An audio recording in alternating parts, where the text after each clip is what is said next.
What's up, guys? Welcome back to my channel. If you are new here, my name's Courtney. I am a fitness YouTuber. I run my own online coaching business, and that is typically what you get on this channel is more health and fitness stuff. But today I wanted to share with you guys part of my story and what happened to me when I was younger, and kind of give you guys a little bit of insight on why I am the way I am today. It definitely shaped me into growing into the person that I am and the woman that I am, and it catapulted me really into the self-love that I have for myself. And now I'm powerful, and I'm strong, and I'm fearless, and I am confident, and there's nothing that can hold me back anymore. And I wanted to talk about what happened to me and how it affected me, but also how I overcame that and how I came out on top of this terrible thing that happened to me when I was little. It's a very vulnerable thing for me to talk about. I've never spoken about this on my channel, and even a lot of people that know me don't know about this. So I'm feeling a little bit hot, and I don't know if my chest breaks out in hives during the middle of this. We're gonna ignore it. So I am not gonna record this. I'm not gonna put any music to it. I'm just gonna kind of chat with you guys about my story, and here we go. So I wanted to make this video to share with you guys my story on being molested when I was 13. I never pictured that I would talk about this on my YouTube channel or just in general to anyone. For a really long time, I felt guilt and shame from it. I felt like I was the victim. I felt like I don't know. I just never felt good enough to talk about it. And I'm finally at a place where I know that I can help someone with this, that I know sharing my story and speaking up and saying me too, like this incredible movement that's going on, I know that this is going to help someone. So I don't want this to come across as I want you to feel bad for me or I want any pity. I'm just here to tell you guys that if you've been through this, that you're not alone, and I've been there. So I'm gonna try my best not to cry, not to make this 12 years long. So let's just talk about it. I'm nervous already. I was molested when I was 13 years old by a friend of our family, and it's been almost 10 years since it happened, and I'm just now feeling okay to talk about it. All right, let's rewind. I want to talk to you guys about what happened. This person is someone that I had grown up with. We were basically like family. His aunt, I called aunt. So it was like he was a cousin of mine, but we weren't actually related. And I'd grown up with this person. We used to spend all of our like New Year's Eves together with our families, and you know, we used to ski together and all this stuff. So it's even more hurtful to think that it's someone that watched me grow up and knew my family. It's just gross. So I went on a ski weekend, and this guy had been talking to me more so than normal. He was texting me and saying, I want to see you, and you're so beautiful, and you're so, you know, I want to kiss you and hold your hand. And keep in mind, I was 13 when this happened. So for me, it was not cool, but I was getting attention from someone, and he was 22 or 23 at that point. So it wasn't like he was a 15-year-old boy who was still learning what's right and wrong. He was a grown man, and he took advantage of me. And we went up for a ski trip with my aunt, and it was like 10 or 11 at night, and he had been texting me the whole time before, like, I can't wait to get together and like to kiss you and all this stuff. So I thought, oh, we're gonna kiss, like it'll be so cool. I'll have my first kiss. And I thought it would be like sweet almost and innocent. But I learned that was not the case. And it was like 10 or 11 at night, and we were watching a movie with the other kid we went up with. He was like a cousin. And then he said, all right guys, like I'm gonna go to bed now. And the second he said that, I had like fear rush through my body. Because I was like, oh my God, like I'm going to be alone with this person here in a basement, in a dark room watching a movie. Like I just knew something bad was happening. And he left, our cousin, he left us alone. And that's when this other man started to kiss me. And at first I was like, oh my gosh, this is my first kiss. Like, this is so cool. It's an older guy and whatever. And then it quickly got worse. It started with kissing and holding my hand, and then he made me do things to him. He started doing things to me. He put my hand down his pants, and he put my hand down his pants, and then he put his hand down my pants. He put his fingers inside of me. I was 13. I was so like small and fragile that it's just disgusting to think about the fact that he was like turned on by that.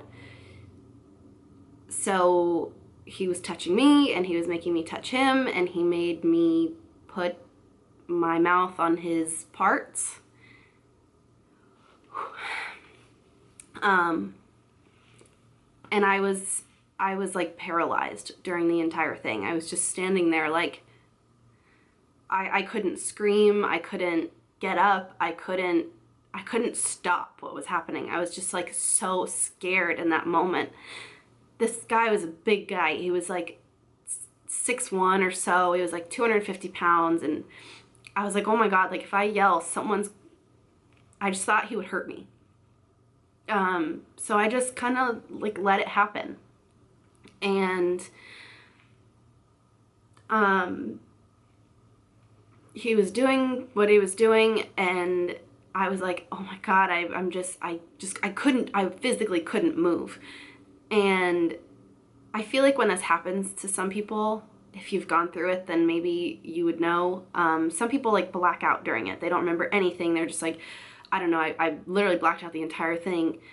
And I wish that had happened to me, because I remember every single little detail about that night. I remember the necklace I was wearing. I remember the sweatshirt that he was wearing and the little details on it. And I remember the cologne he was wearing and the movie that was on in the background. And it haunted me for a really, really long time. I remember every single detail about it still to this day.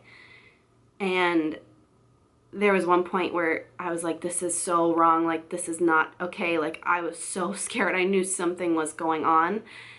And I tried getting up. I tried being like, no, like this is too much. Like, I'm 13 years old, that I'm a small human. Like, this is not normal. And I tried getting up, and I tried like pushing my arms off the couch to go, and he like grabbed my wrists and he like pushed them down. He's like, no, you can stay. And I just remember being like, he's gonna rape me right now. Like, this is gonna happen. Like, just the fear that was in me right there of being like, I'm not strong enough to fight this person off. I'm not powerful enough to stand up and say no. Like, I was so frozen that I couldn't do it. So it happened, and I was just like laying there, just like blacked out almost. Like, I just was a dead mop, literally. And he did what he did, and it was just like, I was 13 years old, and I'm a small person now, and I also have no boobs now. So if you can imagine what I looked like when I was 13 years old, the fact that that is what turned him on makes him a pedophile. And I am honestly ashamed that I felt ashamed. I am so sad that I spent so many years of my life feeling like it was my fault, like I had led him on, or that, you know, I said yes. I felt like I gave consent because he was flirting with me before, but at the end of the day, I was 13 years old. He was 21 or 22. He was a grown-ass man. He knew exactly what he was doing. Like, I'm 22 years old now, and the thought of like seeing a 13-year-old child and being like, ooh, I'm gonna take advantage of that, that makes me appalled. It's pathetic. It's disgusting, and I cannot believe that I let myself think it was my fault for so long. So, it happened that night, and like I said, I was just so terrified after that I didn't tell anyone. I didn't come home and like tell my mom. I didn't tell my sister. I didn't open up to anybody about the extent of what had happened. So it wasn't until like a month or so later or something that my sister was on my phone. She was using it for whatever reason, and she saw a text from him, and it was like something about that weekend, and he was like being creepy again and trying to make things happen again. And my sister was like, what the hell is this? Like, what happened? And I just like, I lost it. I broke down and I told her everything. And like the thought that I carried that around with myself for so long and felt bad, like I had done something wrong, is just not cool. So my sister found out, and then we told my mom because I needed to tell more people, and I was just too scared to bring it up to like the police or something, because really he touched a child. He should have been in jail. But I was just like, the thought of seeing that man in a courtroom or like having to go and tell my story at that time, I was physically incapable of doing so. Like there was no chance that I was okay and confident enough to go in that room and be honest. I'd be like, nope, just kidding, like nothing happened. So I don't know, that's what happened to me. So I remember feeling so defeated after that. That's like, it happened in 2008, I think. It happened, and then right after, that's when my eating disorder started. I felt like I could not control anything in my life. So I was like, okay, the one thing I can control is my body and how it looks and how I exercise and all this stuff. So I became obsessed with it. I started restricting myself of food. I started working out way too much, and just like a very unhealthy relationship. My parents were getting divorced. It was just a really rough time for me. And I remember there was a point when I tried to take like one too many headache medicines. We'll just call it that. I just wanted so badly for me to not remember it, for me to not be awake and feel those feelings again and remember what had happened. And it was just a really hard time. I felt like I was a slut. I felt like I was a victim. I felt like I was beaten down. I felt like I was broken. I felt just like the lowest point in my life I've ever felt. So that's when my eating disorder started. And then it wasn't quickly after that I fell in love with running. And I started feeling that power and that confidence and that strength deep inside of me. And I would put on my headphones every single day. I would go for a 3.5 mile run around my neighborhood, 3.5 miles every day. I would get in there and I would sprint until I could not breathe anymore.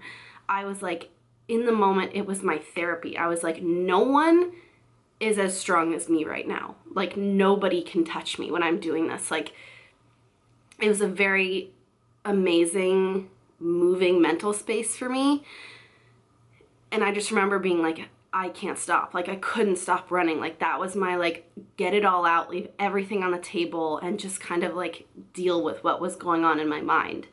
So that was when I fell in love with fitness and with being strong and with putting myself first and not being the victim to anybody else. And that feeling of working out and of running and having that mental time for me became so powerful that I became addicted to it. Every single day I had to move. Every single day I had to get stronger. Every single day I had to do better than the day before, so that way nobody could touch me. Nobody could take advantage of me. I am in charge of what I do or what I don't do. I am in charge of my body and who touches it or who doesn't.